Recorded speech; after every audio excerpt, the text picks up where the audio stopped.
Walk Two Moons, Chapter 10. Huzzah, Huzzah!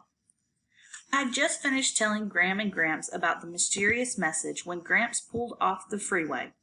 He said he was tired of chewing up the road, and the white lines down the middle of the highway were starting to wiggle. As he drove into Madison, Wisconsin, Gram said, "I feel a little sorry for Mrs. Winterbottom. She doesn't sound very happy." "They all sound screwy, if you ask me," Gramps said. "Being a mother was like trying to hold a wolf by the ears," Gram said. "If you had three or four or more chickabiddies, you're dancing on a hot griddle all the time. You don't have time to think about anything else. And if you've only got one or two, it's almost harder. You have room left over, empty space that you think you've got to fill up." "Well, it sure ain't a chick being a father either," Gramps said. Gram touched his arm. "Horse feathers," she said. Round and round we drove until Gramps saw a parking space. Another car saw it too, but Gramps was fast and pulled in. And when the man in the other car waved his fist, Gramps said, "I'm a veteran. See this leg? Shrapnel from German guns. I saved our country." We did not have the correct change for the parking meter, so Gramps wrote a long note about how he was a visitor from Bybanks, Kentucky, and he was a World War II veteran with German shrapnel in his leg, and he kindly appreciated the members of this fair city of Madison allowing him to park in this space, even though he did not have the correct change for the meter. He put this note on the dashboard. "Do you really have German shrapnel in your leg?" I asked. Gramps looked up at the sky. "Mighty nice day," he said.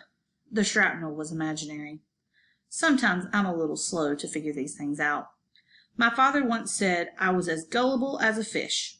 I thought he said edible. I thought he meant I was tasty. The city of Madison sprawled between two lakes, Lake Mendoza and Lake Mona, and dribbling out of these are other piddly lakes. It seemed as if the whole city was on vacation, with people riding around on their bikes and walking along the lakes and feeding the ducks and eating and canoeing and windsurfing. I'd never seen anything like it. Gram kept saying, "Huzzah! Huzzah!" There was a part of the city where no cars could go, and thousands of people strolling around eating ice cream. We went to Ella's Kosher Deli, an ice cream parlor, and ate pastrami sandwiches and kosher dill pickles, followed by raspberry ice cream. After we walked around some more, we were hungry again, so we had some lemon tea and blueberry muffins at the Steep and Brew. All the while, I heard the whispers, "Rush, hurry, rush." Gram and Gramps moved so slowly. "Shouldn't we go now?" I kept asking, but Gram would say, "Huzzah, huzzah!" and Gramps would say, "We'll go soon, chickabiddy, soon." "Don't you want to send any postcards?" Gram asked. "No, I do not." "Not even to your daddy?" "No." There was a good reason for this. All along her trip, my mother had sent me postcards. She wrote, "Here I am in the Badlands, missing you terribly," and "This is Mount Rushmore, but I don't see any presidents' faces. I only see yours." The last postcard arrived 2 days after we found out she wasn't coming back. It was from Coeur d'Alene, Ohio. On the front was a picture of a beautiful blue lake surrounded by tall evergreens. On the back she had written, "Tomorrow I'll be in Lusington. I love you, my scalama tree." At last Gramps said, "I sure hate to get back on the road, but time's a-wasting." Yes, I thought. Yes, yes, yes. Gram settled back for a nap while I said a few thousand more prayers. The next thing I knew, Gramps was pulling off the road again. "Looky here," he said. "The Wisconsin Dells." He drove into a vast parking area and said, "Why don't you two go look around? I'm going to get a little shut-eye." Gram and I poked our nose into an old fort, and then we sat on the grass watching a group of Native Americans dance and beat drums. My mother had not liked the term Native Americans. She thought it sounded primitive and stiff. She said my great great-grandmother was a Seneca Indian, and I'm proud of it. She wasn't a Seneca Native American. Indian sounded much more brave and elegant. In school, our teacher told us we had to say Native American, but I agreed with my mother. Indian sounded much better. My mother and I liked this Indianness in our background. She said it made us appreciate the gifts of nature. It made us closer to the land.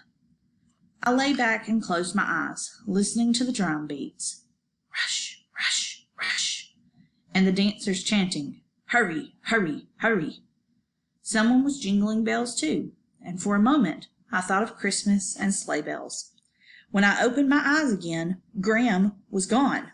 I glanced around, trying to remember where we'd parked the car. I looked through the crowd, back at the trees, over at the concession stand. They've gone, I thought. They've left me. I pushed through the people. The crowd was clapping and the drums were beating. I was all turned around and could not remember which way we'd come. There were 3 signs indicating different parking areas. The drums thundered. I pushed further into the crowd of people who were now clapping louder in time with the drums. The Indians had formed 2 circles, one inside the other, and were hopping up and down. The men danced in the outer circle and wore feather headdresses and short leather aprons. On their feet were moccasins. And I thought again about Phoebe's message. Don't judge a man until you've walked 2 moons in his moccasins. Inside the circle of men, the women in long dresses and ropes of beads had joined arms and were dancing around one older woman who was wearing a regular cotton dress. On her head was an enormous headdress, which had slipped down over her forehead. I looked closer. The woman in the center was hopping up and down. On her feet were flat white shoes. In the space between the drum beats, I heard her say, "Huzzah! Huzzah!"